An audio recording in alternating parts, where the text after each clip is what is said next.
Okay, everybody, we're now going to head over to Resistance Fall of Man, any percent NG plus by srgtsilent. This is actually a game I'm really looking forward to because I actually do like the Resistance series myself. And Insomniac Games, the people who made Resistance, are the same people who made my favorite video game series of all time, Ratchet and Clank. So it's a good game. It's a fantastic developers, and they make good games. And of course, we do have Ratchet and Clank runs at InstaSpeedathon tomorrow and Sunday. So, we might as well just call this Insomniac Speedathon or whatever, because it's just Insomniac games at this point. Anyway, we're going to go to srgtsilent with Resistance Fall of Man. Another reason why we have this, of course, is because it's got Manchester in it. What's important about Manchester? Well, it's where EveryoneCan are based. So it's relevant as well. And if you want to donate to EveryoneCan, then you can do so through the Tiltify page. There's the EveryoneCan logo down in the panels, or there's also the link that we're posting periodically in the chat. So, without further ado, srgtsilent, the floor goes to you. Get yourself started and let me know when you want me to start the timer. All right. We'll hop right on into this. Time's gonna start when I push start here. For actual timing, there's like 17 seconds, but it's complicated to count that. So we're just gonna get right on in 3, 2, 1, go. All right. So normally, like I said, we start time with this 17.5 second cutscene, but for the sake of the marathon, it doesn't matter. I'll take 17 seconds. This is Fall of Man Resistance, and as InstaSpeedathon said, yes, this is indeed made by Insomniac. This was their premiere title on the PlayStation 3. It was a launch title for the PlayStation 3. And it's a pretty typical first-person shooter. It borrows a lot of elements, as you might be familiar with if you have played games like Ratchet and Clank. So you'll notice right away at the HUD, I have HP on the left. Sorry, had to think about that one. And on the right, I have my primary ammo, my secondary ammo, and I have grenades. Every gun in this game is going to have both a primary and a secondary ammo type, which is pretty staple of any Insomniac game. You guys might know there's all kinds of wacky weapons with multiple different firing options. This game's not going to be any different. So right now, you'll notice my HP is not refilling. This game does not give you any form of recovery on HP until later on in the game.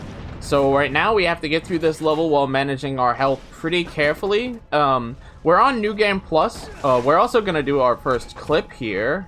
Okay, that's unfortunate. I know how to fix that though. Let me get through this wall here, please, and thank you. Get through the wall, clip. Come on, clip through the wall. It doesn't want to let me through, guys. Come on, there we go. Okay. I'm going to hit a checkpoint here and then do something. So, annoyingly, this issue was happening. My controller was messing up, and I got a backup controller just in case that happened. Now, I have to be pretty careful here because that controller mess up caused me to throw a grenade at my feet, so I'm going to play this pretty safe.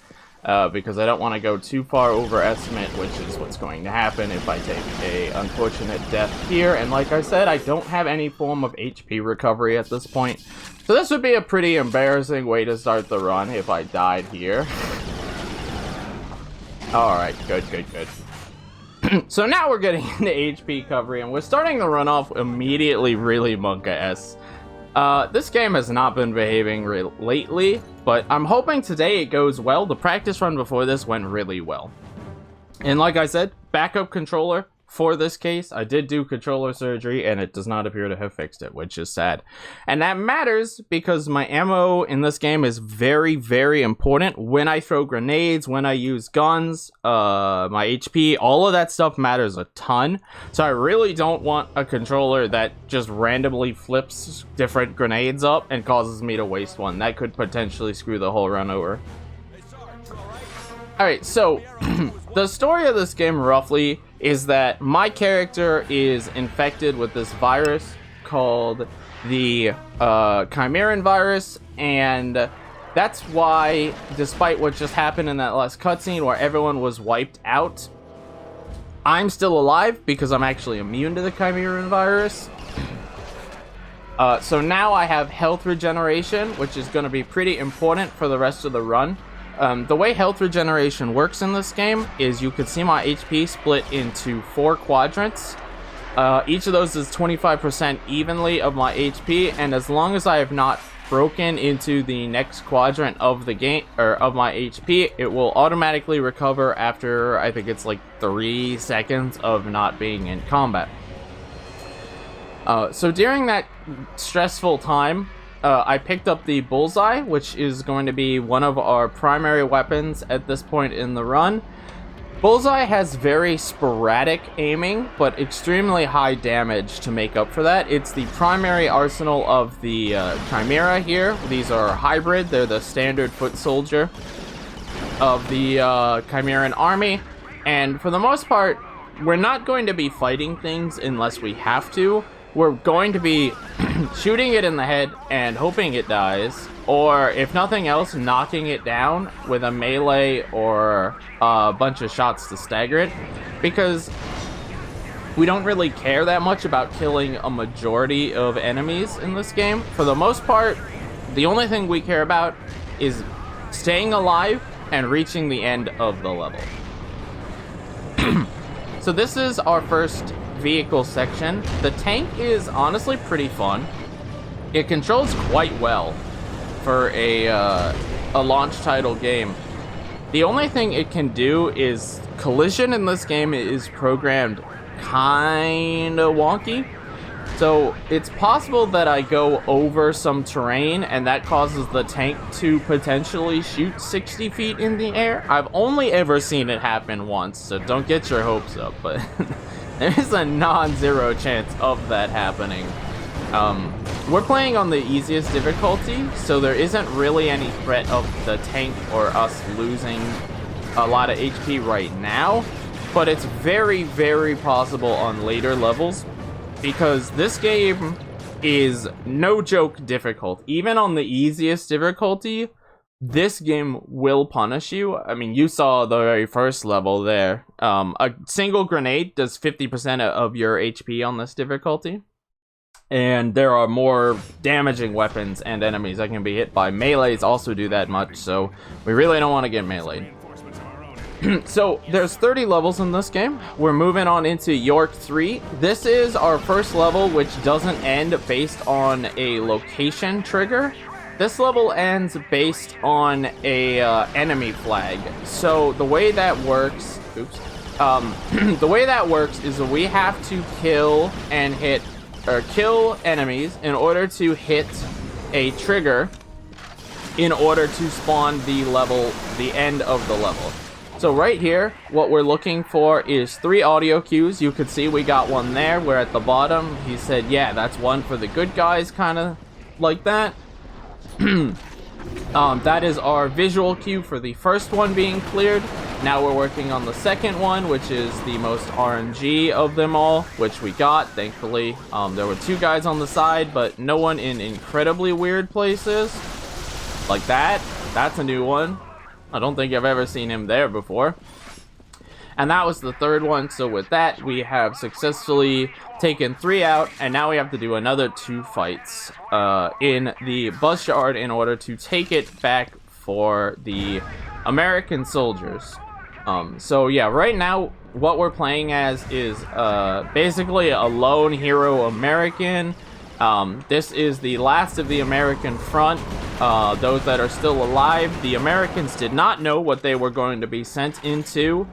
This is a alternative history, and they got here, and it turns out, oh lord, the Americans did not know how to fight these chimeras, and they're pretty much being absolutely destroyed because they don't know how to deal with this. But not me. I'm Hale. I'm a super soldier, because of course I'm a super soldier. That's how games like this work. Now, this game has really funny bullet properties. Bullets in this game move pretty slow. but they are able to come rapidly enough that we can sit here and just watch these enemies hop over this wall and land directly into our turret here. Oop, accidentally hit my analog. And pretty much just take them all out as they jump into it, which is nice because you could even do this on the hardest difficulty. You could just clean them all out like this. All right, oops. And with that, we are out of the first level. Ooh. Yes. Resistance Fall of Man does take place. It takes place in a lot of different locations over the UK.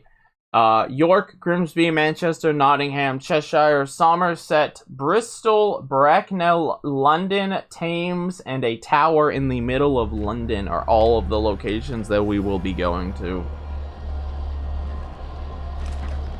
So, what happened after we took that was the Chimeran launched these spires, which contain these things called crawlers, and essentially knocked all of the humans unconscious. And now we're learning that Chimera are created through a process called conversion. This conversion process kills the human to create a chimera, and Hale wakes up because, again, he's immune, and he's like, no. I don't want to deal with that. I'm gonna single-handedly stop all of this. So we're gonna skip a cutscene there where we rescue Parker, who's a pretty important character through the rest of the series, in Retribution. We're gonna move in a specific way to get that menial, which are the least scary but also scariest enemies in the game, and then we're going to run through with this weapon we got.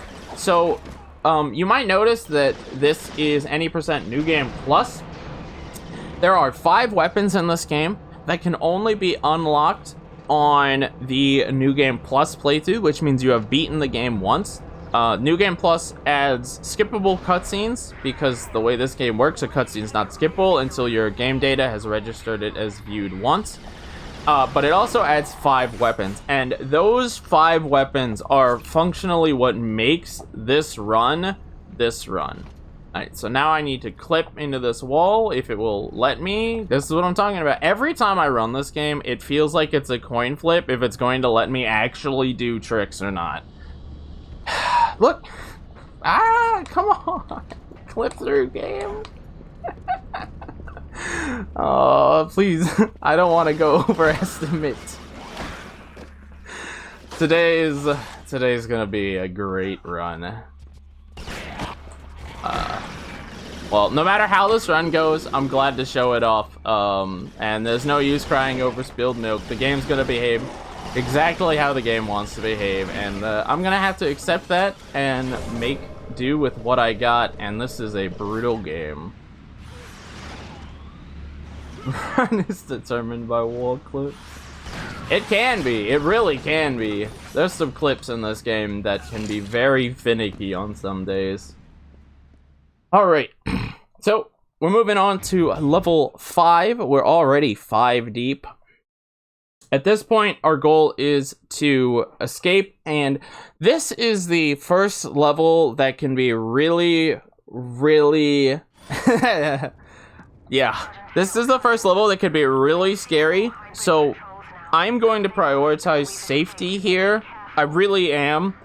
Because dying in this game sends you back to the last time the word checkpoint appeared on screen, which in some cases is very, very far away and is quite a bit of progress lost. So the section here that's coming up that's quite scary is a mandatory, very large fight that I do not want to get killed in. And on top of that, just before that fight, there's a wall switch that is very selective on whether it wants to actually let you hit it. So we're hoping that the wall switch lets us hit it, and we can just move through this level. Super awesome. We can actually get out of bounds right here at this wall you see me at. But the end trigger, yeah, that was the wall switch. The end trigger isn't actually spawned to get in the area out of bounds that we want to get to. So unfortunately, we have to run through this whole level this way. All right, that was good. So this game features pretty typical FPS RPG or FPS RNG, as you'd imagine. Enemies have relative positions, and bullets have relative paths that they want to take. But that does not mean that the enemies will be in the spot you expect, and that does not mean that the enemies will be in the spot you expect. So every room I walk into is a constant reaction of where are these guys and what do I have to do to react to that. So forgive me if I'm not always holding forward in this game, because that's the easiest way to die in this game, is to just continually hold forward. You will get lit up and you will not succeed.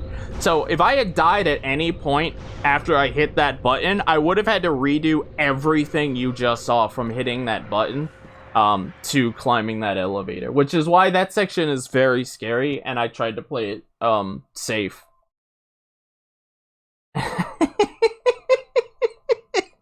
I'm being made fun of, but it really is. I love this game. It's incredibly fun, but I do need to, like, if you want to learn this game, it is difficult, and you will probably get very frustrated at this game. I got frustrated by this game playing it casually. Yeah, and this is the easiest difficulty. There are 3 difficulties harder than this: normal, hard, and superhuman. I would say this series is pretty notorious for its superhuman difficulty being incredibly brutal, where any grenade or melee is a one-shot, and enemies will they will zero in on you. Yeah, but then again, this game does have a lot of things which are very similar to Ratchet and Clank. For example, the scarcity of checkpoints, which is very much a thing about Ratchet and Clank, where if you don't get the continue point showing up, oh boy, you're in for a treat if you die. I've watched Ratchet and Clank speedrunning, and I know they do some pretty ridiculous out of bounds, where if you miss the out of bounds, you probably didn't hit the checkpoint out of bounds you were trying to hit. So enjoy redoing the whole level. Well, yeah, so I do Ratchet and Clank Size Matters speedruns, and after a certain point in the game, everything one-hits you. Oh no. Bosses, enemies, everything. The last two bosses in the game are the only 2 bosses you fight in the any % category, and both of them one-hit you. The most brutal is Luna. I don't know if you've heard about Luna in Ratchet and Clank Size Matters. She's brutal casually. Yes. She's worse in speedrunning. I believe that entirely. I'm glad that this game gives you just 100% HP through the entire run, because if you had to get like nanotech and continually level up or something, oh, this run would be really challenging. I mean, they do ramp the difficulty up, but yeah, it's overall it's a nice run. So here's Manchester. This was referenced at the beginning. I would like to point out my favorite line in the game is this line right here. So remember, pretty much all the Americans have been wiped out. So he specifically says, the American reinforcement, and instead of listening to him and helping on this level, we're gonna walk into this wall, and we're just gonna keep jumping into it until it lets us clip through. Really? Okay. And now that we're clipped through that wall, we're gonna hop through this window, and we're just gonna leave this entire level behind. All of it. We're not gonna do anything here. Okay, then. I'm just watching it now, actually, because I could just see it on my screen. Yeah. Let's just pretend, for the sake of the stream, that you just went into the EveryoneCan gaming center. Yeah, I'd say this level's pretty notorious for its difficulty. This is where it really starts to ramp up if you're new to the game. So I'm glad that any % can skip this. Also, that's the Manchester Cathedral. Fun fact, if you guys are interested, I don't know the exact terminology, but look up the Manchester Cathedral incident. When this game came out, the clergy of the Manchester Cathedral actually sued Insomniac Games for the way they represented the cathedral, saying that it was not disparaging, but you know the word I'm probably thinking of. Basically, this put the cathedral in a bad light, and they were not happy with that. And it actually got ruled in favor of Insomniac Games that, no, they had the right to do this to the cathedral because this was a matter of freedom of speech and expression. But fun little read if you're interested in looking that up. I'll look into that, actually, because that seems quite interesting. Well, an interesting read. I don't know exactly what I never actually heard about that before, in all fairness, so yeah. But anyway, we've just walked through the EveryoneCan Gaming Centre and reached Manchester Cathedral. So, you know, relevant. Yeah. So, right now, I'm gonna do a pretty big fight against a bunch of crawlers. So if there's anything like to shout out, now's a good time. This fight's gonna take just a tad to get through. There's no new donations through, but if anyone does want to go and donate, Damien has just posted the link in the chat for you all. So, yeah, donate to Everyone Can. They're based in Manchester, which we've only just covered. Oh no, we're in the cathedral now, aren't we? Yes, yes. So, yeah, so we're currently in the Manchester Cathedral. So, whilst we are in Manchester, it's a great time to actually donate to a Manchester-based charity. So yeah, if you do want to go and donate, then please go to the Tiltify link. The Everyone Can logo in the panels down below will take you to there, and also we'll be posting the link periodically in the chat. Don't forget as well that you can buy merch. So there's the InstaSim Duck mugs, and you've also got the InstaSpeedathon mug, and half of all the profits from sales will go to Everyone Can as well. You can either buy them through the InstaSim store or you can buy them through eBay. Either way, you'll get the same product in the end, and the 50% to charity is exactly the same. What else can we say? Oh yeah, don't forget that as well with donating, that every £5 donation or more is an entry to get an Xbox Live Pass. For 2 months, I think it is. So there's a 2-month Xbox Live Pass code that we have, or Razor had, and he mentioned that we can just use it as a giveaway. So we are giving that away, and for every donation of £5 or more, that equals 1 entry to win that at the end of the marathon. So please get those donations in. We're at £115 total so far. I want to see us get to £200 by the end of the day. I think we can get there. We've got this run, we've got the next run before the end of the day.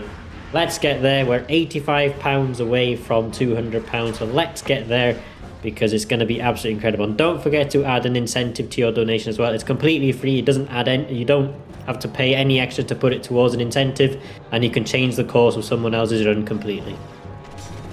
Yeah, I can speak for a fact because one of the incentives is mine, and it's literally do I play the game on easy or hard, which are very different runs that average out to be about the same length.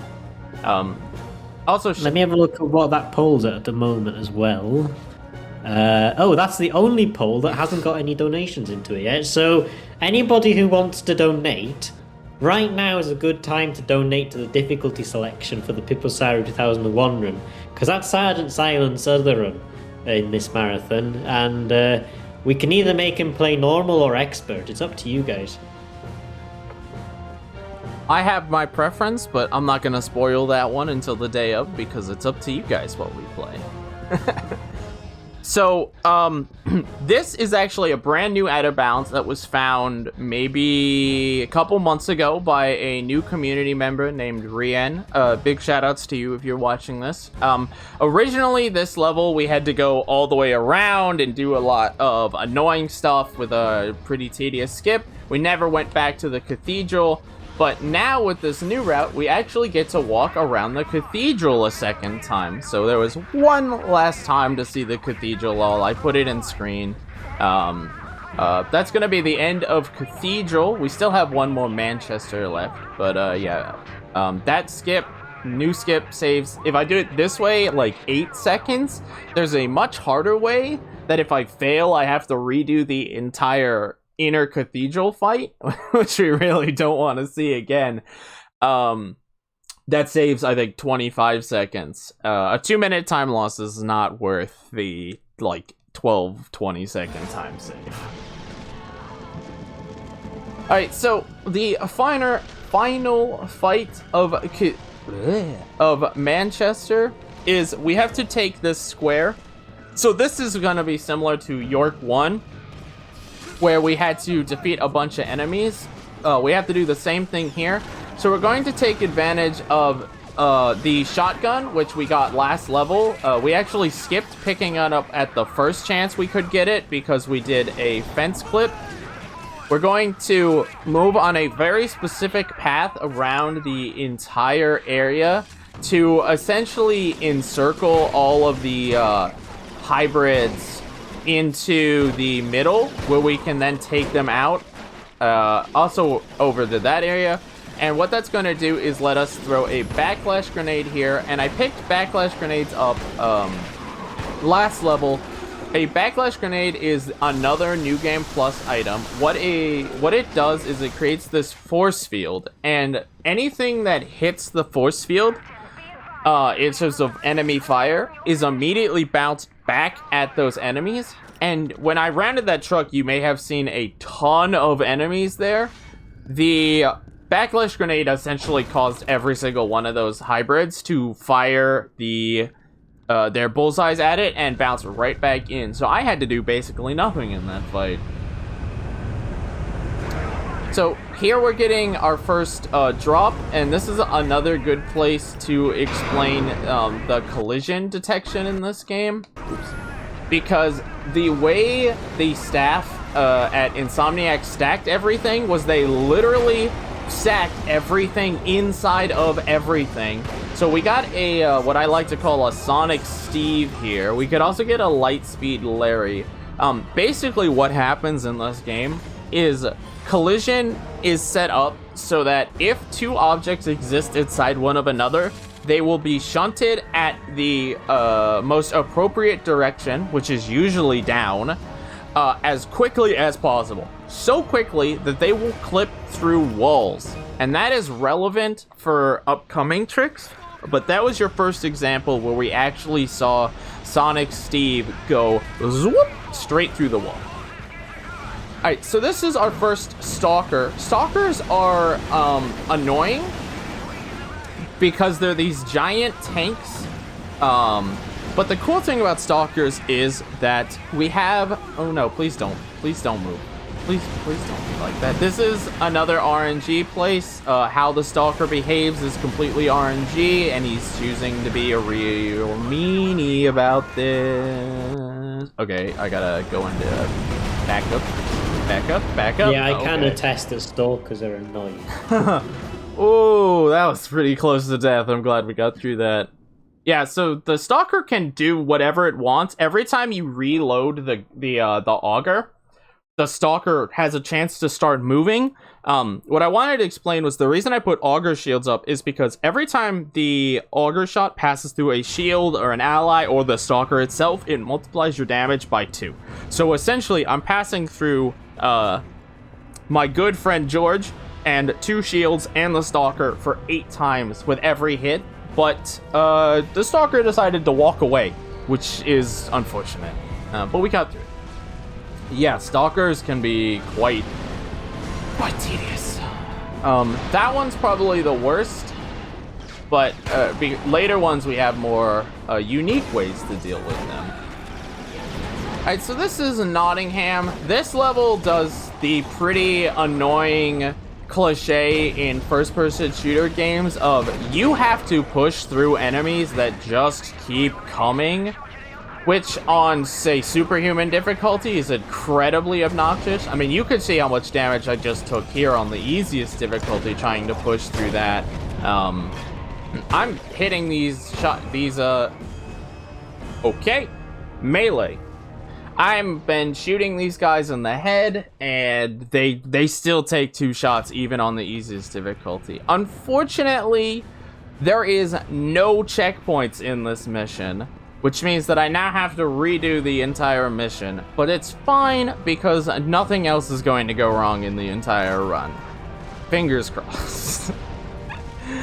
I'm actually trying to remember where I kept raging in this game, because there was a point, I can't remember exactly what level it was, because it's been a while since I've actually played Resistance Fall of Man, but where there's a mission where you're going downhill and there's just enemies just constantly shooting at you. Yeah, that's Manchester 1. That's the level where we went right through the wall at the very beginning and said, nope, not doing this level. Yeah, that might be where I kept raging all the time, because I remember there was a point where I just kept dying and I couldn't get past the level at all. And I kept dying and then going back to the start again, so yeah. Yep. That level only has 2 checkpoints, and the first checkpoint is all the way at the bottom of the hill that you were just talking about, which means you have to fight 3 or 4 what feel like non-stop waves of enemies just to push through them to finally get a checkpoint, and they do not give you a lot of HP. Yeah, that sounds very, very familiar to what I was playing. Yeah, so, I mean, if you want to re-experience that, we do have a no major skips category where going out of bounds is banned. Fair enough. No, thank you. Same. I did one run for that category, and I was like, this was not fun. Not fun. In fairness, I will be playing Resistance Fall of Man on my personal YouTube channel at some point. I think I have the disc with me in where I live. So I will be playing it on my personal YouTube channel at some point. I'll be making a series of it. Very exciting. And, probably raging at some point. But yeah. Anyway. You can also pick the game up if you are interested in this. This game is released digitally in PAL regions. I'm actually playing on the PAL digital copy of this right now. If you wanted to speedrun it, that's the fastest version by far. It saves over 5 minutes in loads alone. It is insane how much time save a digital copy of this is. So definitely check that out if you're interested, and it's very easy if you're in a PAL region. Unfortunately, this game is PlayStation 3 exclusive, and we don't accept the emulator because it's not very accurate.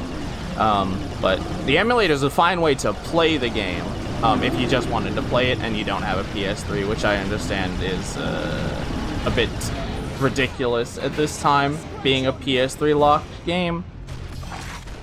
Okay, so this is the second really big RNG skip in the game. This hopefully will only take 1 try.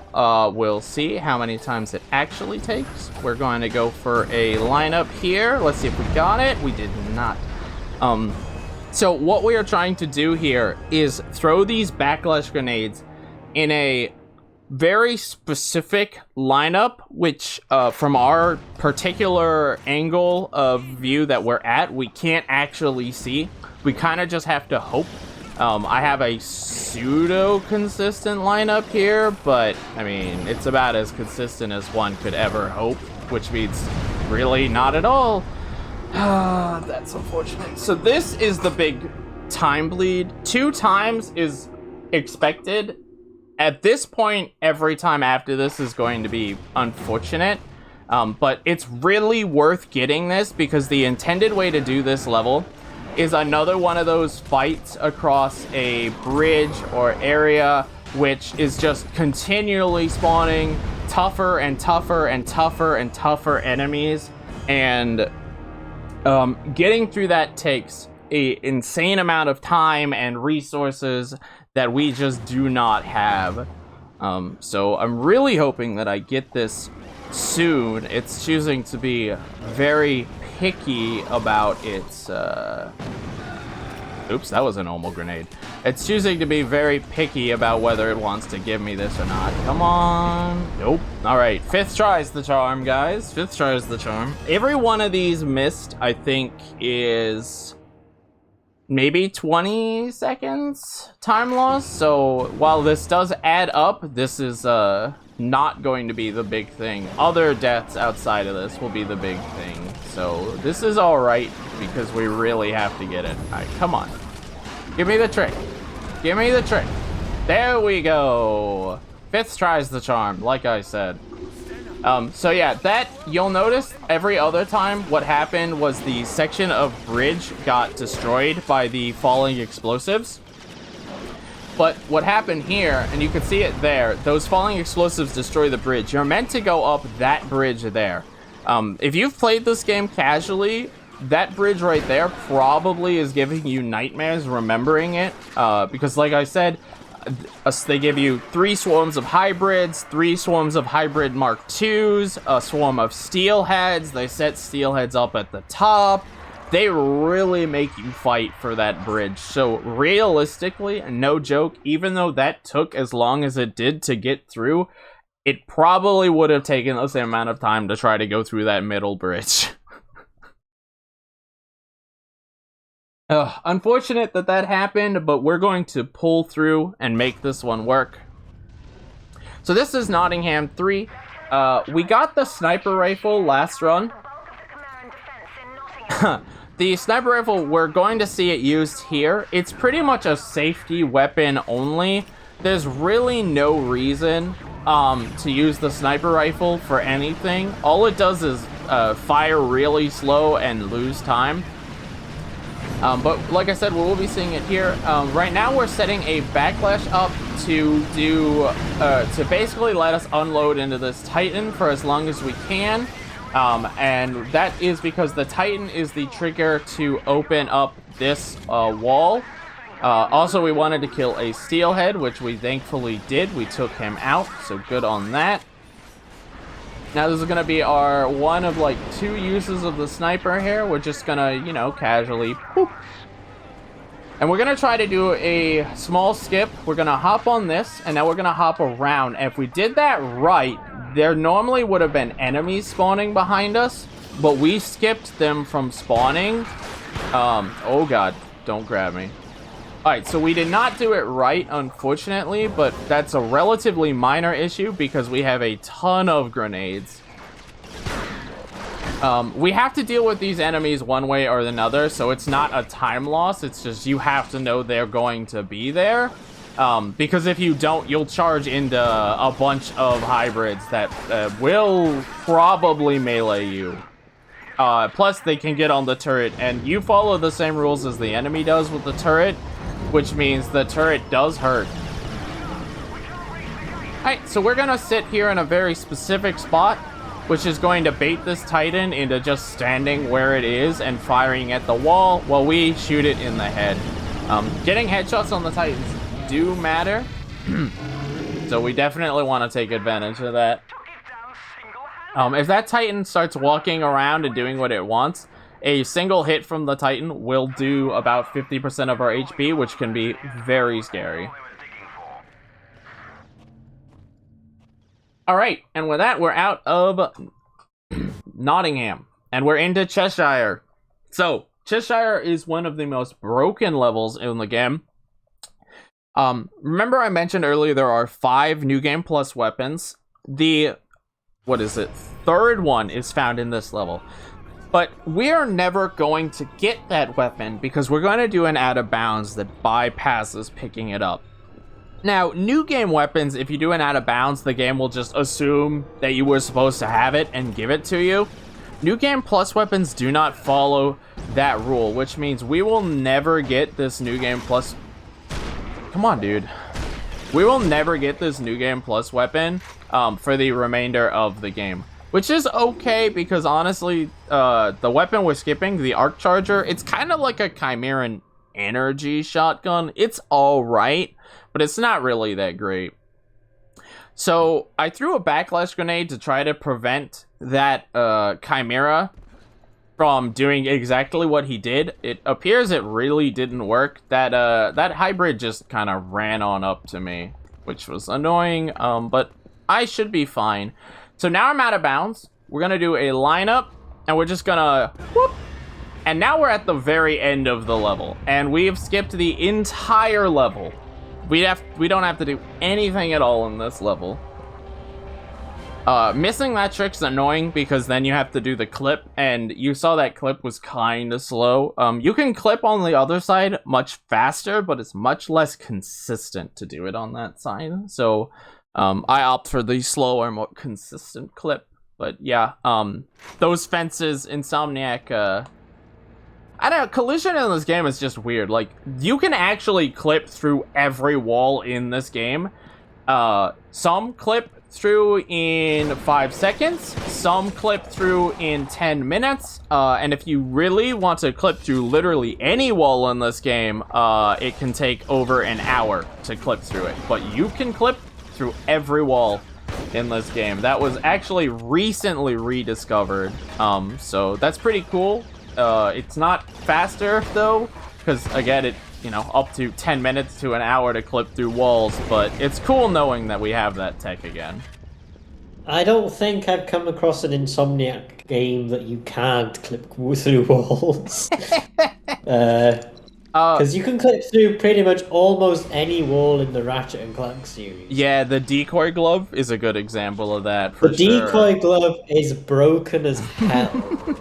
Honestly, all you have to do is basically be between it and the wall, and you just clip straight through. Right? Yeah, I remember finding out about that and clipping to get to the racetrack early in the original game. That kind of stuff was really fun. Yeah, you can clip onto the racetrack as well, and that uses a decoy glove as well. In Ratchet and Clank 2, and we might see this because we've got NG plus no Insomniac Museum glitch run. I think that's the first run on the Sunday, and I'm pretty sure. I'm not actually sure if that does the decoy glove skips, but you can also clip through walls. It's a bit more difficult, I think, in Ratchet and Clank 2, or Going Commando as it is in America. But I'm pretty certain that you can clip through walls with a decoy glove as well in Ratchet and Clank 2, and you might see that as well in the different runs that we have, in the Ratchet and Clank 2 run we have on Sunday. Yeah, that'll be pretty cool. Excited for that, for sure. Yeah, I think Ratchet and Clank 3 has a way of clipping through walls as well. I can't remember how. And then the game that I play, Ratchet and Clank Size Matters, you can definitely clip through walls with that. You don't even have to try. Yeah. I know even Resistance 2 definitely has clipped through walls. It's not really used in Resistance 2 because there's a completely different game-breaking glitch in that game.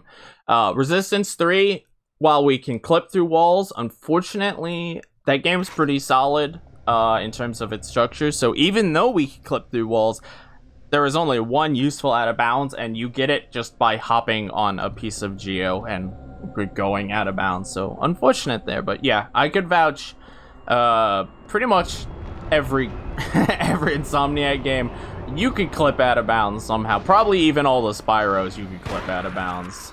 Oh, you can clip out of bounds in every Spyro game. I'm pretty sure. I know you can definitely do it in the first one because that was fairly easy. I think you could just jump over the actual boundary. I'm pretty sure you can do it in the second one as well, if I remember correctly. And the funny thing is if I'm absolutely certain, a lot of those glitches are also ported into the Reignited trilogy. So every clip that you could do in the original Spyro games, you can also do in the Reignited trilogy. Which is interesting. I think. I could be wrong there, but I think that a lot of the skips actually have been ported over. Either they've been done unintentionally or intentionally, I'm not sure, but... They're just taking accuracy to a new level. Oh no, that's unfortunate. My shotgun didn't kill him. Oh no. So, I'm pretty certain what happened there is, this game has a really weird glitch that will sometimes happen, where when an enemy hits you, instead of doing the normal amount of damage it's supposed to do, it will basically do all of your HP in a single hit. I have no idea why that happens, I've seen it on a few places, never seen it there. That would be an actual case of that's never happened before, but it did seem like I kind of just went from 100 to 0 real quick there.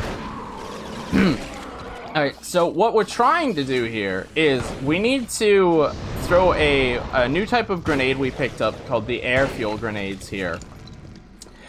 To clear out that tunnel, and it's very selective over whether it actually clears out that tunnel or not. And then we have to fight our way through this leaper swarm. So what happened, was that entire leaper swarm pretty much just sicked on us because the shotgun didn't kill them, which is unfortunate. But, you know, like I've said, this game is gonna this game, and I'm here to show this game. It's gonna do what it was. I was literally doing marathon practice right before, and I was like 45 seconds ahead, and now I'm just, you know what? Doesn't matter. Just know that the game has not been behaving. Alright.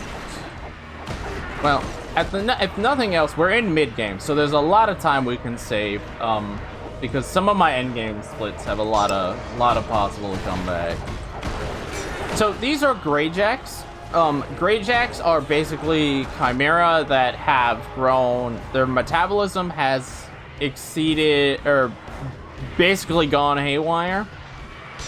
And that has caused them to stretch out super long and lose their ability to use weapons.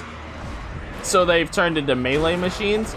But the funny thing about melee in this game is that every melee does the same amount of damage, including this gun here, which is actually two guns. They did not half the amount of damage that you take for melee, or that you deal with the melee. So every one of those melees that I was doing was actually doing full damage, which makes that gun quite funny.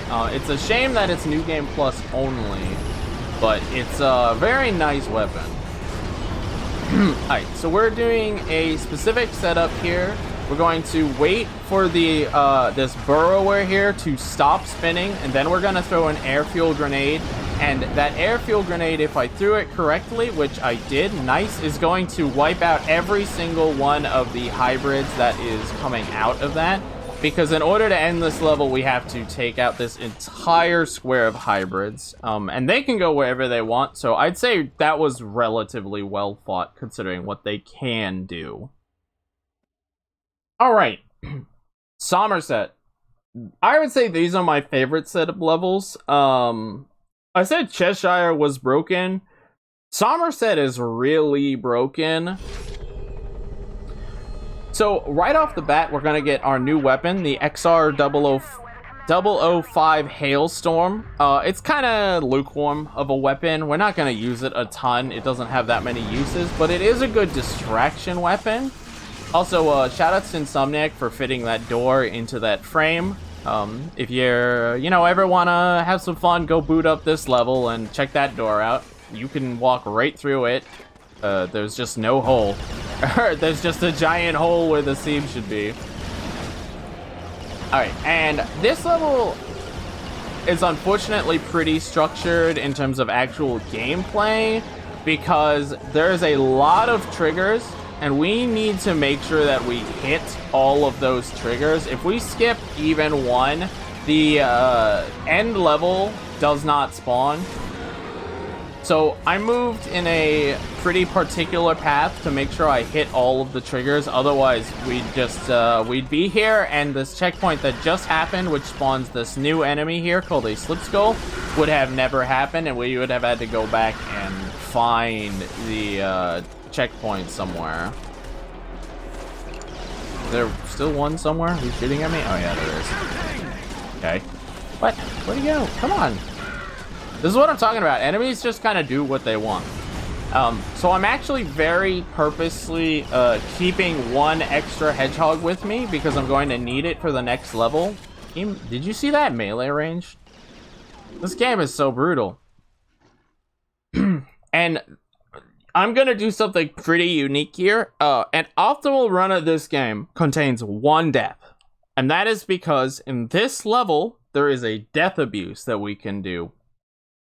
So, this is our second vehicle mission. I actually really like the Jeep. It has some pretty unique physics to it. We want to avoid hitting things because it will slow us down, but sometimes it's worth hitting things. So if you see me run over some hybrids or break through some gates, it's because it's safer.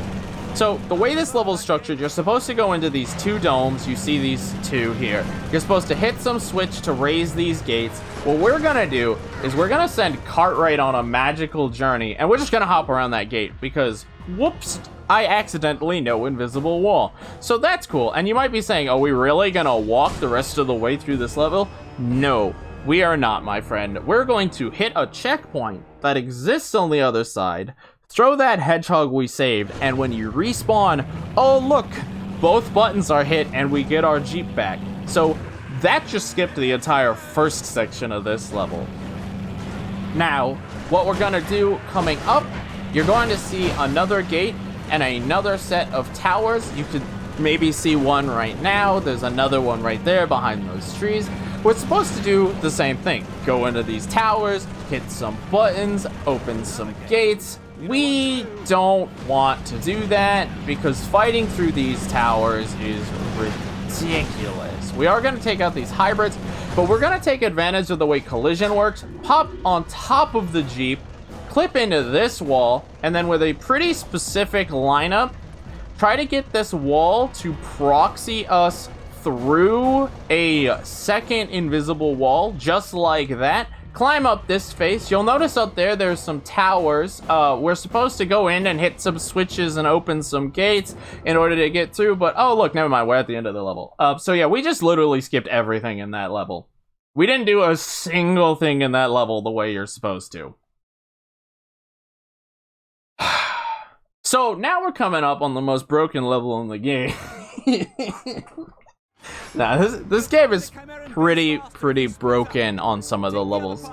This one, Cartwright says when you find anything, if you've played this level casually, you'll know that we're supposed to go from the start to one end of the level to the other end of the level.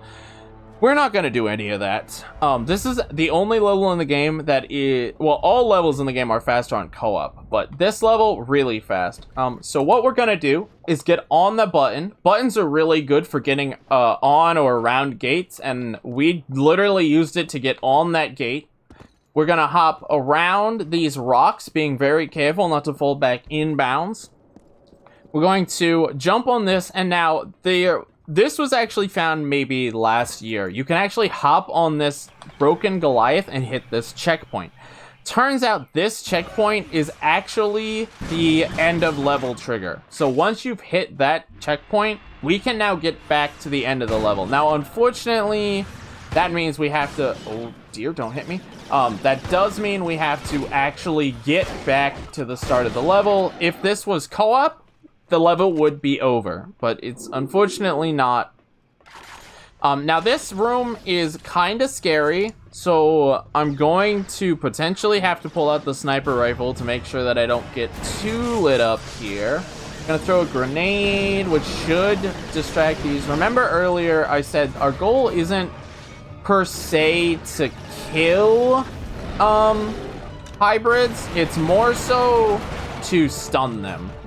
Which is a headshot, throwing a grenade, etc. Hybrids are actually really smart in this game, where if you throw a grenade, they will actually jump to avoid the explosion. It doesn't work, but they will jump to avoid it, which means they're not shooting at you. We take advantage of that. Alright, so now we're moving into the most broken level in the game. I feel like I'm a broken record at this point. This is the second really big RNG skip in the game. What we really want is these stalkers to move in a particular pattern and be super nice. Oh, okay, first stalker didn't work. And what we're gonna do is actually jump on top of these stalkers, which, trust me, sounds really scary, but is actually kind of cool, because what the stalker is going to do is it's going to carry us slightly over an invisible wall, and oh dear. And now we are out of bounds.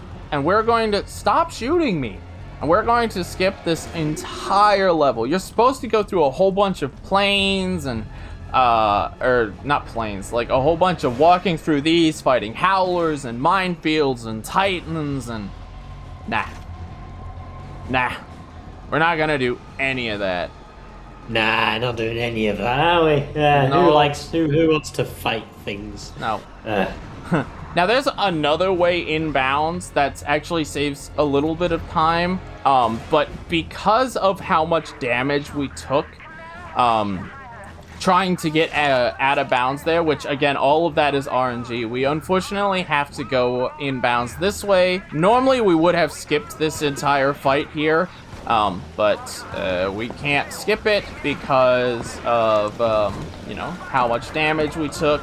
So I have to push my way through here and hit the end level trigger without dying. Cool.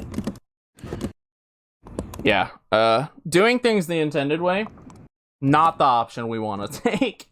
Speaking of doing things the intended way, this is the most broken level in the game.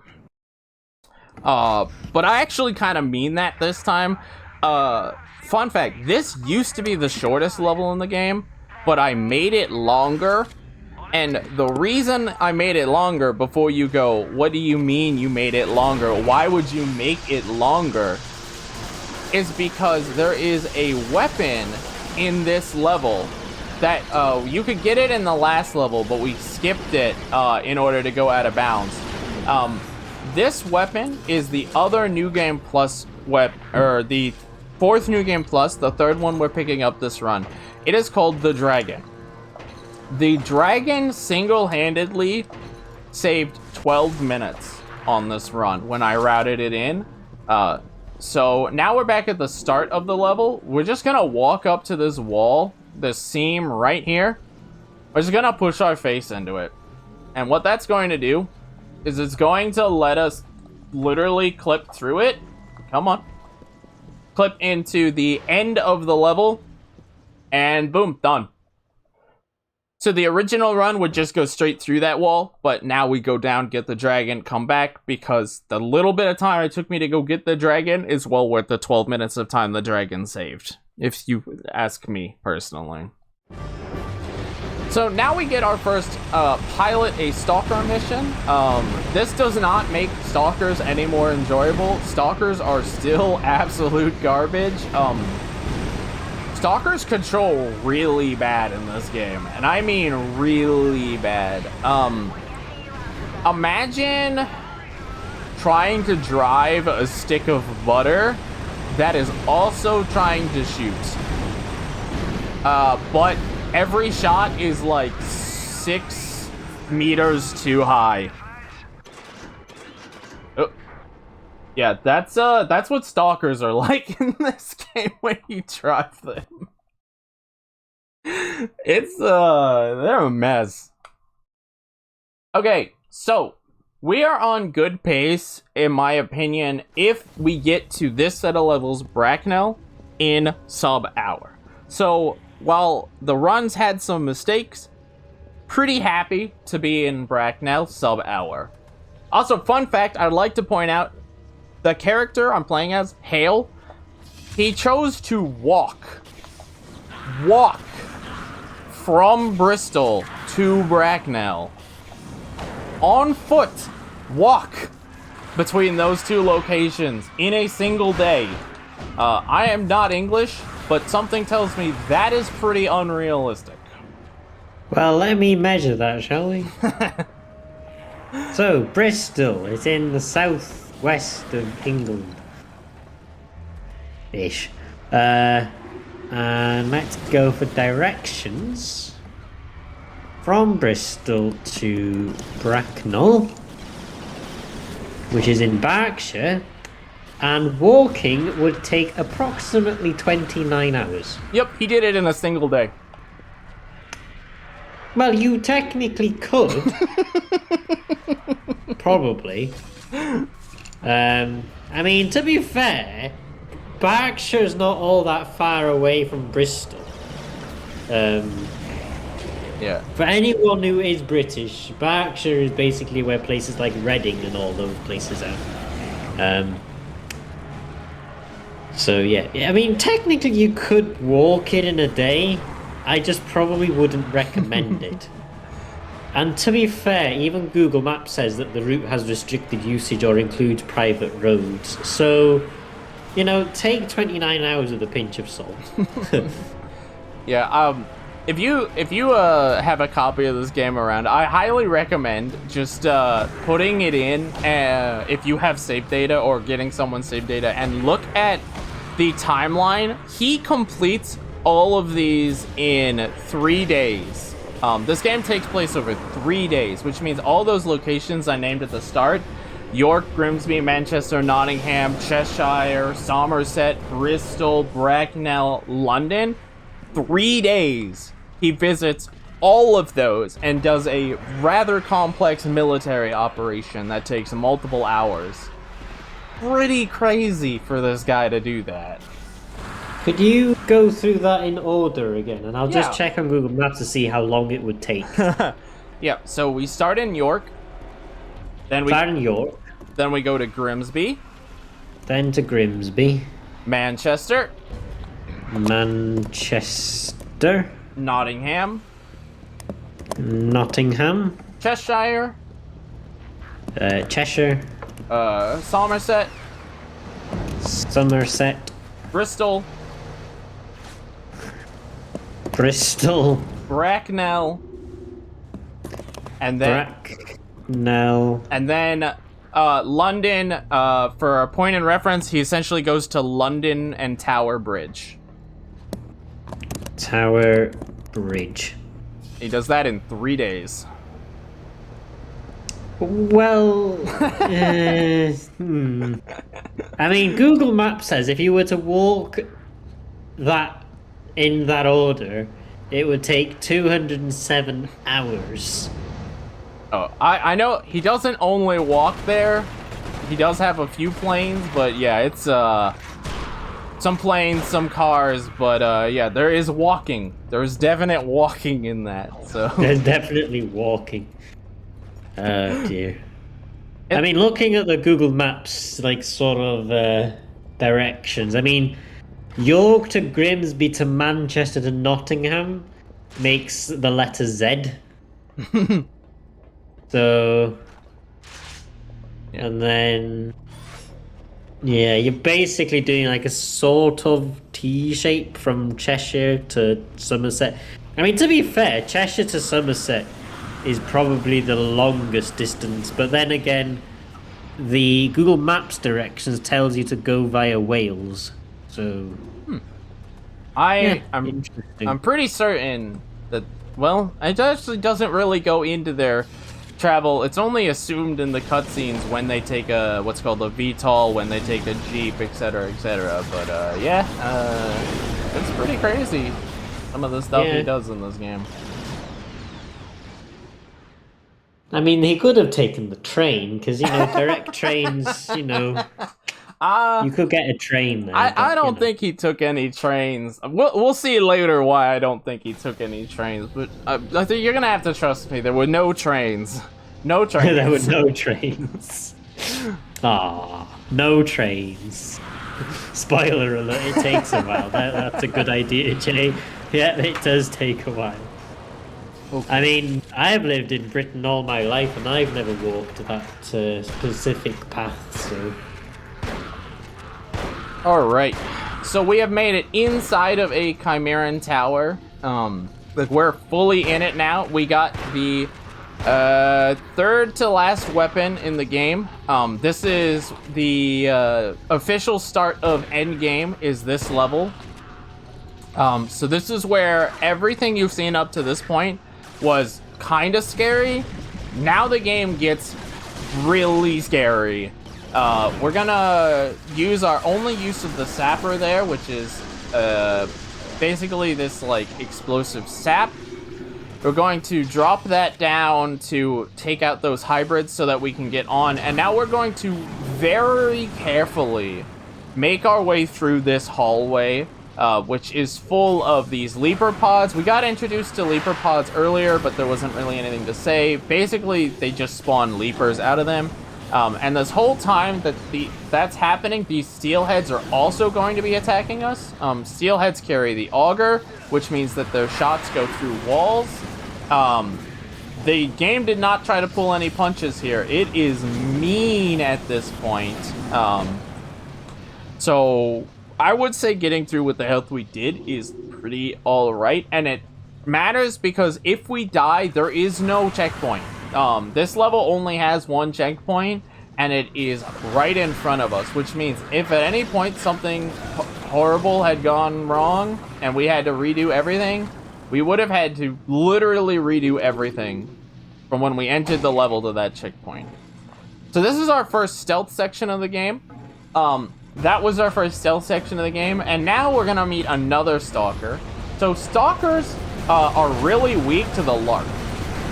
So if you've never played this game before, or sorry, not if you've never played, the amount of times I have seen people who have fired the lark, and remember I said earlier the larks, or every weapon has a primary and a secondary. The lark's secondary is, it's called air brake. It stops the missile in place, and the amount of time I hear people go, yeah, it just lets you redirect the missile. It's okay, but I don't really use it that much.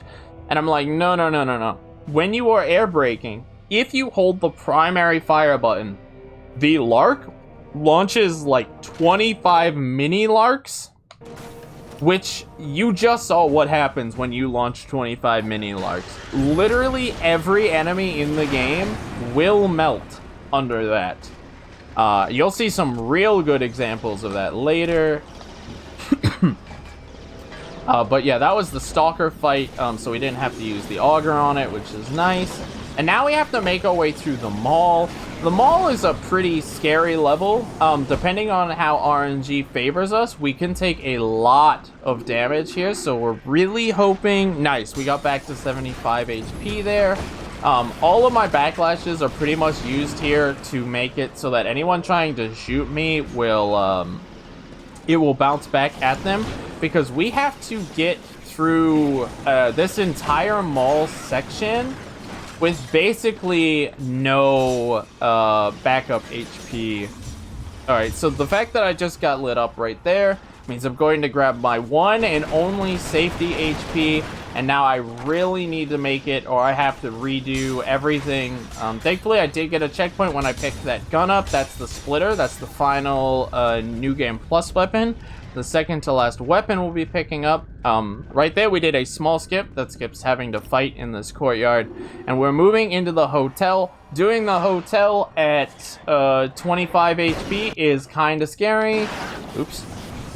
So I'm going to hopefully not get lit. Actually, I'm gonna grab some backup HP right here, and that should be fine, because these red lasers that you see, these are the arc charger. They're held by hard fangs. That's the weapon we skipped. We would have normally gotten that. That does a lot of damage to us. A lot of damage to us. So we really don't want to let them fire on us any more than necessary. Alright. Also, we are on the outskirts of London now, so that's how you kind of know we're at the end game, because this is it.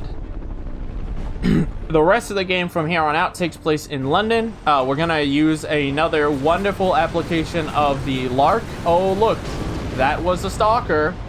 Stalkers are fun. Now we're gonna meet a Titan. So this Titan's gonna show up. Nope, well, that was a Titan. So yeah, the way this level works is you have to kill a stalker and then a Titan immediately back to back in order to get the VTOL carrying our tank to show up. So with them out of the way, that's the quickest way to do it, is just a Lark and a Lark. Remember earlier I said ammo and routing is pretty specific. Lark is the Lark, the Dragon, which you see me here with here, and the Backlash Grenades are the biggest examples of we really cannot afford to make mistakes with those weapons. They're super important. Now, for this level, all I'm going to be doing is running through and taking out a bunch of stalkers because the tank is a superior mechanical vehicle. I do have a question. If anyone knows where this is in London, it's some building with a what looks like obelisk spire out front and some lion statues. Very interested to know, but yeah, now's a good chance to catch up on anything. I've been talking a while. Not entirely sure what that building is. I don't live in London. Well, fortunately, I don't live in London. I wouldn't want to live in London, in all fairness. I'm not a city boy. Anyway, as far as donations go, we've got nothing extra, which is unfortunate. But for anybody who does want to donate, if you go to the Tiltify link, which has been posted periodically in the chat, we're only £85 away from £200, and we want to get to £200 before the end of the day, if we can. So please donate to that if you can. We've also got, obviously, the poll for the People Saru 2001 All Pants Normal versus Expert run, which Sergeant Silent is doing on Sunday. And we have the options of Expert or Normal. So if you want to see any specific difficulty being played, then be sure to put your donation towards that as well. It doesn't cost any extra to put it towards an incentive, and all the donations go to EveryoneCan as well. Let's get to £200 before the end of the day. That'd be absolutely fantastic. Of course, we do have one more run after the Resistance Fall of Man run, which we will be seeing once the Fall of Man run has finished. But let's get to that £200 total as well. Don't forget, we've also got some targets as well. I think we've got the Superliminal run, which is the first run tomorrow. There's a glitch showcase or exhibition, which is only £30 away from being shown. So if you guys want to see that, then be sure to put your donations towards that as well. That's the first run tomorrow at 10:30 in the morning. So again, make sure to put your donations towards the incentives as well. Doesn't cost any extra to put them towards an incentive, and all the donations go to EveryoneCan. Don't forget, we're also doing merch sales as well. So merch through the InstaSim store and the eBay store as well. 50% of the profits will go to EveryoneCan, and you guys get a mug and coaster to go with that. So if you would like a mug, coaster, or whatever, then please do purchase some, because they are very good quality, and you're supporting small local businesses in the process. Yeah. Awesome. Thank you. No problem. I'm going to keep myself unmuted because I like this game, and I think I can probably provide some commentary for you. Honestly, I've been having a blast. I like to run super chill, so yeah, I love just chatting with the host and, explaining things now and again, but conversation is fun. But yeah, but when it's a game I enjoy, I mean, I do enjoy the game. It can be a bit frustrating, but I like the game itself. I don't mind talking about it, but when there's a game I don't know about, I just let the commentators kind of deal with all the commentary. So, yeah, that's fair. Yeah. Yep. So we are now at Tower Bridge on the Thames. Yes, I do know it's pronounced Thames. I will now proceed to call it Thames at least once. I am so sorry. In fairness, you butchered Cheshire, so it wouldn't be the first time. I realized when you started saying it that I was not saying multiple of these places correct, but, I didn't grow up in England. I didn't learn the names of these places, so... No, that's totally understandable. We will forgive you for now. as long as I don't call it the Thames or the Thames, I think we'll be okay. I think Thames is cause for the death penalty. Thames is probably acceptable, but it's still not good. Alright. So that was our first Widowmaker. Remember how I did say the Lark was incredibly powerful? You're meant to have like this pretty ridiculous fight with that guy. Instead, we just fire a Lark where we know he's going to spawn and take him out as he spawns in. That courtyard fight is 2 stalkers and then the Widowmaker. I made that look easy. because the Lark is pretty ridiculous. As soon as you realize what the Lark is capable of, it really does clean up some of the end game. It's not the big enemies that are scary in this run. It's really all the small enemies. Like these guys and the Greyjacks, they just, like, if you let the damage get away from you and don't pay attention, you will get absolutely destroyed. Like you can see right here, just that little bit of running has already put me down to very little HP. So we were talking about trains earlier. Here is why I'm pretty certain there were no trains involved in the passage of time. We are moving into a pretty, in my opinion, notorious level on the ice, both for multiplayer and single player. This takes place in, what do you guys call it? Metro? Subway? The underground is what we call it. Okay, this takes place in the underground, and you can already see the underground is not doing well. So I have to do this entire fight here without going too far to the right, because if I go to the right, I spawn an entire swarm of leapers. So we're going to specifically run over here, bait out some hybrids that want to attack us while grabbing some backup health. That gives my air fuel time to go up. And now we're going to come into our first train room. The train is, as I said, pretty destroyed. Now this room used to be a lot harder, and then I added the Lark in, and this room became a lot easier. I really cannot understate the usefulness of Backlash Grenades and the Lark in this game. If anyone wants to do a run of this game without the new game plus weapons, I will do my best to help you. You're more than welcome to. But know it's going to be a lot of pain. A lot of pain, because you won't be able to do some pretty significant tech. That is why New Game Plus is a 90-minute run. I would imagine New Game is, getting sub 2 hours on New Game would be really impressive. The weapons, just like the dragon alone, is 12 minutes of time save. The Backlash is probably I don't know, 4 or 5 minutes of time save. Like this stuff really adds up, and it makes the game so much easier to play through. In fairness, when you talk about the trains earlier, by the way, I was gonna kind of butt in, but you were still talking, so I didn't want to. But anyway, when you talk about the trains with them being a bit battered up, in all fairness, the London Underground isn't really connected to the National Rail Network. Really? So, okay. Really, the Underground is pretty much just self-contained in London.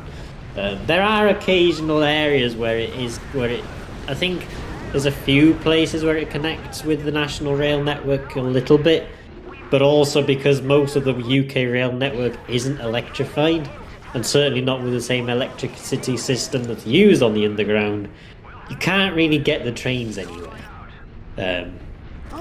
They're pretty much, the Underground trains are pretty much only going to be on the Underground as far as anything else is concerned, in fairness. Today, because they're not really connected up to anything else apart from the Underground.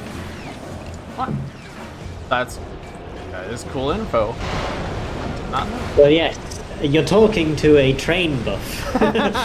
Yeah, I do remember you, I believe, said that you like streaming Train Simulator, so I believe that fully. Yeah, I'm a pretty big train nut, as it were. So if there's any kind of railway knowledge, then I've probably got it. All right, I defer to you, and I believe maybe there were trains.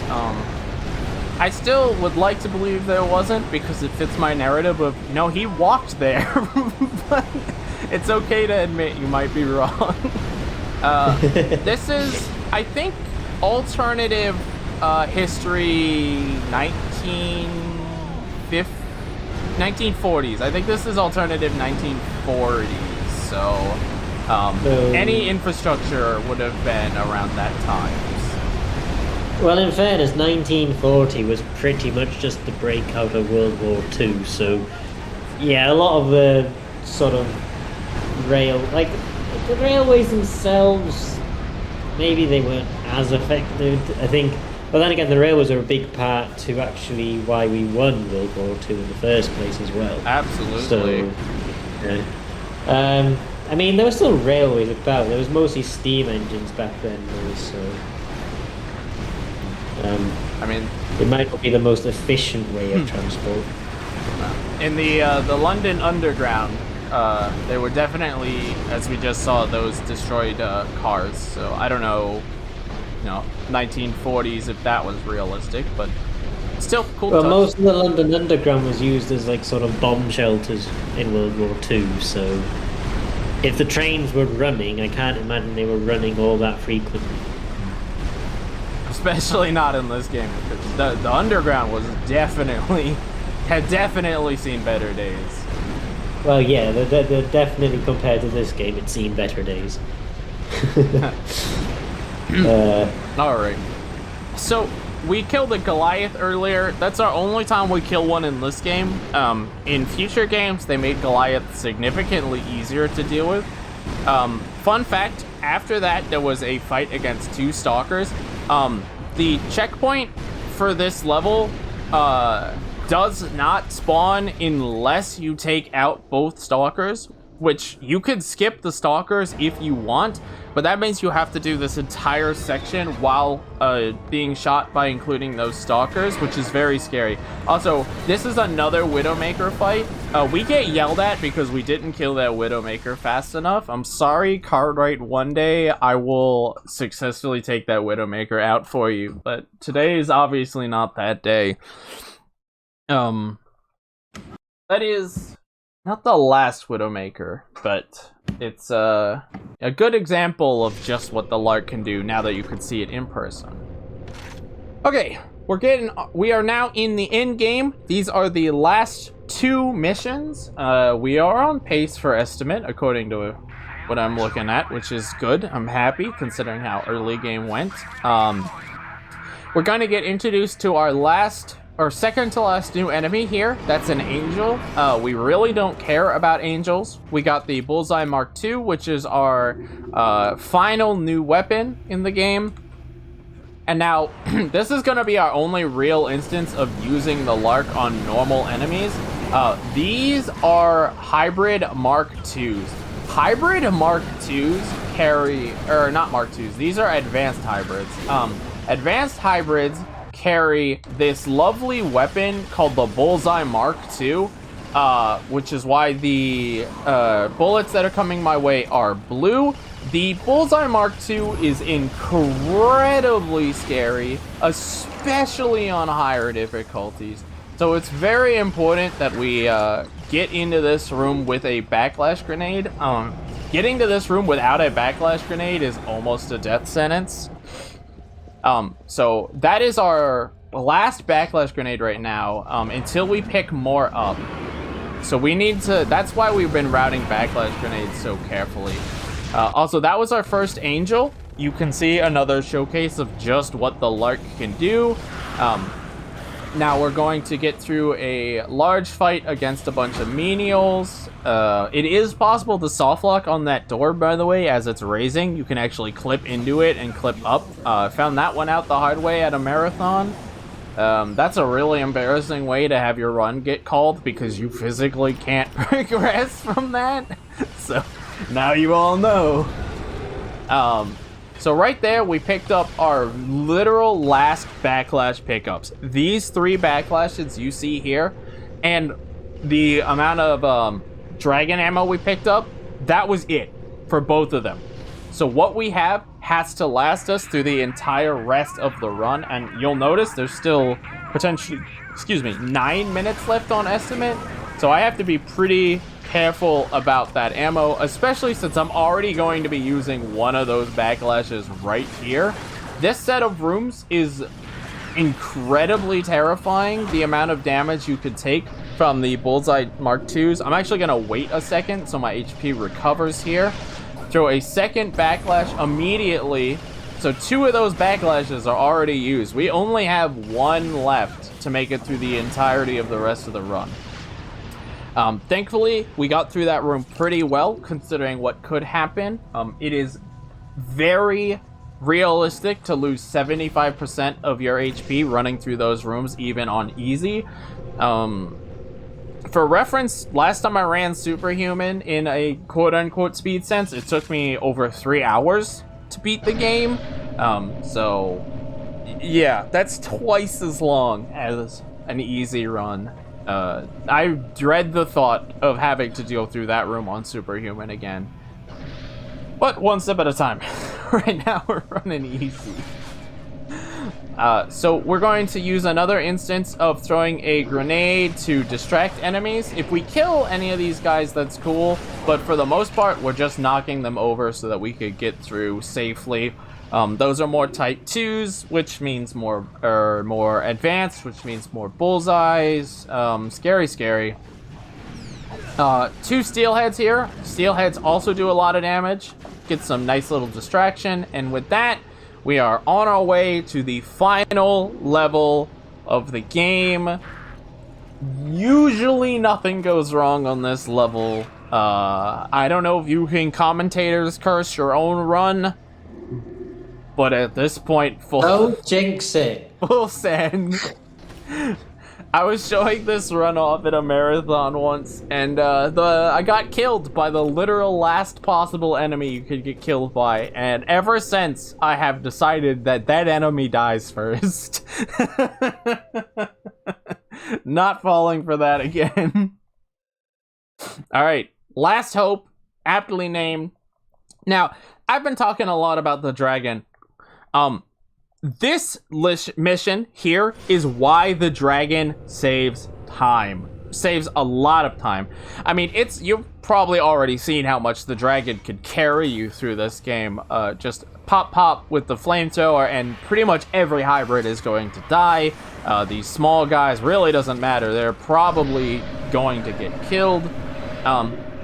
Something coming up. Keep the dragon in mind, because there's something coming up that you really need to see here in a little bit. Okay, that is our final Widowmaker fight. Nice and easy fight, just like all of the rest. Awesome.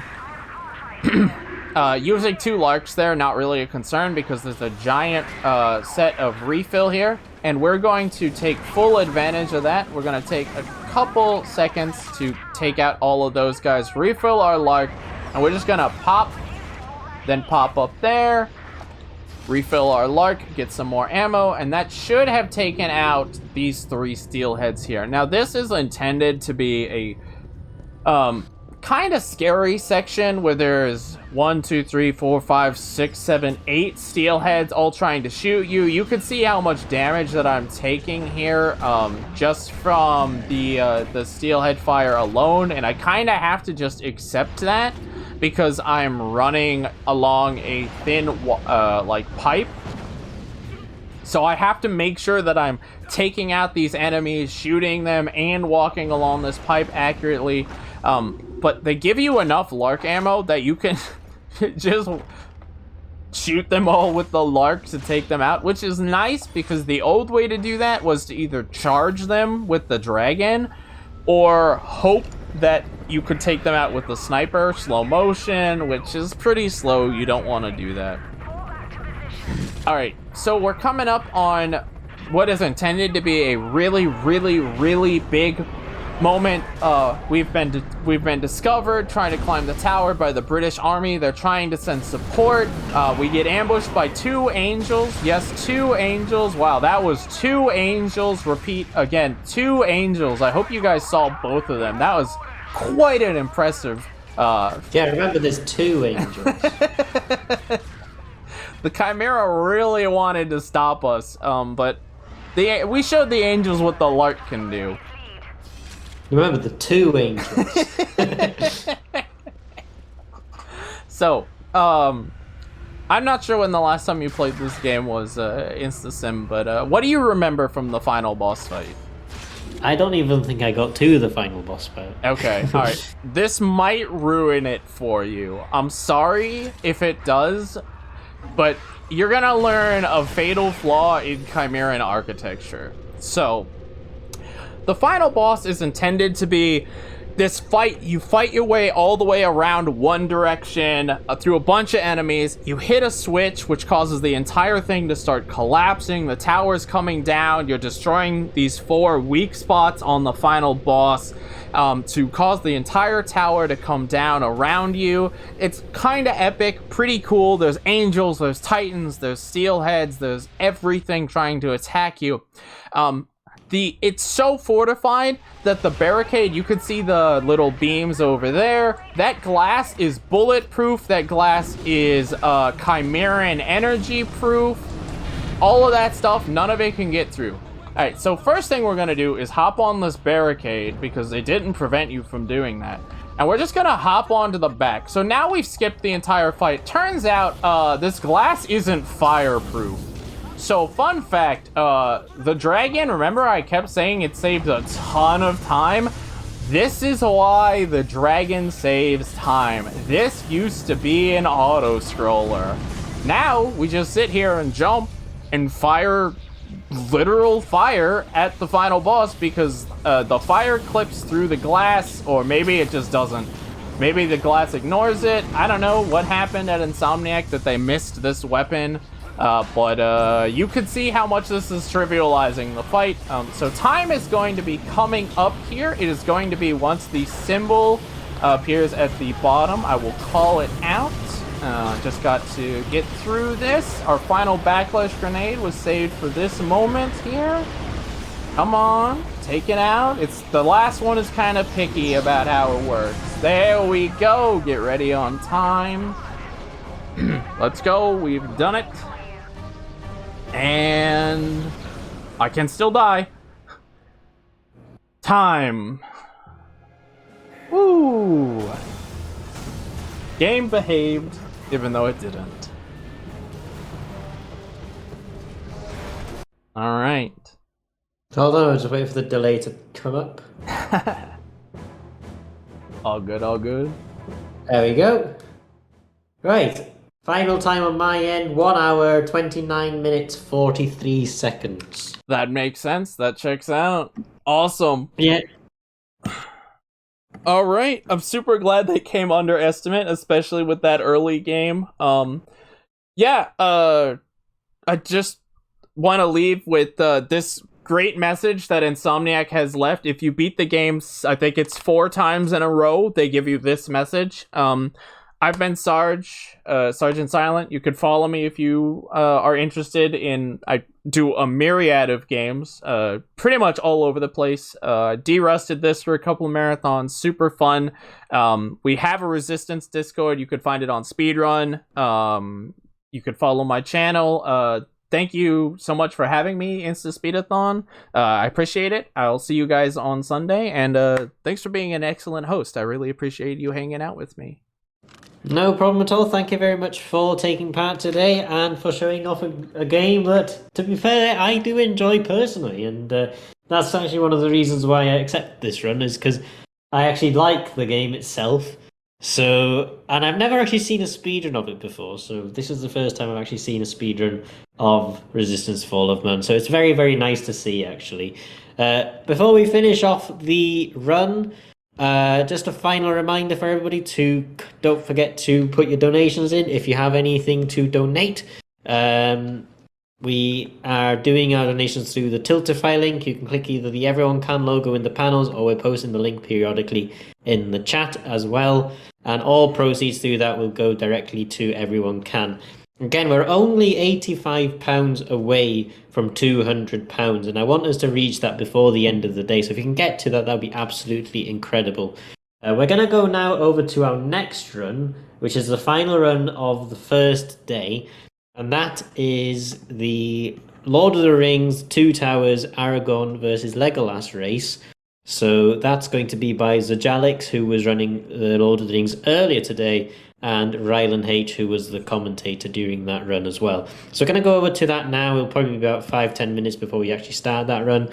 Don't forget, we're also doing merch sales as well, where the merch is 50% of profits will go to the charity as well. And you guys also get a nice mug and coaster to go alongside it. We also do international shipping on that, so if you don't live in the UK, then we are able to also send things internationally if anybody wants a mug and coaster. So, Sergeant Silent, do you have any final words you'd like to say? Good luck to both the racers, and I'll see you guys later, and good luck to everyone else. Thanks again for having me. I hope you guys enjoyed the run. No problem at all. Thank you very much for taking part, and we'll see you again on Sunday.